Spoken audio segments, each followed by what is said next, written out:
Bonjour, je m'appelle Timothée Touzery, je suis étudiant à l'UBS en première année et je vais vous parler de la fin de la prime à la casse. La prime à la casse a été lancée en 2009 par le gouvernement français afin de redresser le marché automobile français qui présentait à cette époque de grosses difficultés.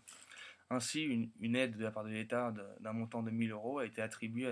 à toutes les personnes désirant acheter un véhicule d'occasion ou neuf chez un concessionnaire et disposant d'un véhicule étant tout simplement bon pour la casse. Ainsi, en 2009, les années 2009 et 2010 ont été boostées grâce à cette prime à la casse, d'autant plus qu'une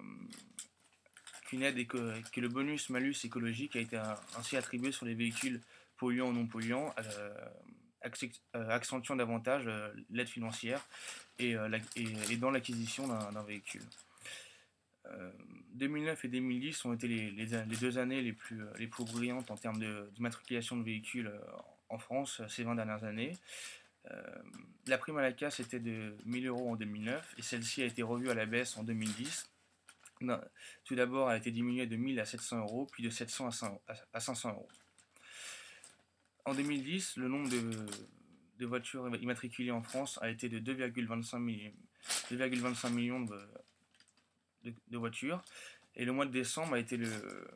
plus bénéficiaire puisqu'il représente à lui seul 370 000 ventes de voitures.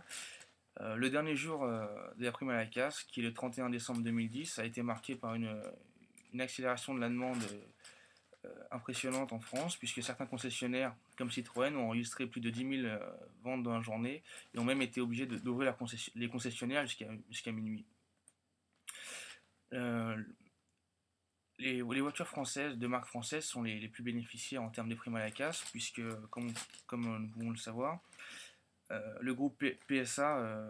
a vendu 728 000 voitures en France et le groupe Renault 602 000. Le groupe Renault, justement,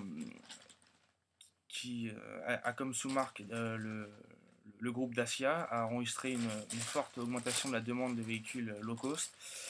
avec une augmentation de 71% de la part de Dacia et une demande de plus de 110 000 voitures cette année.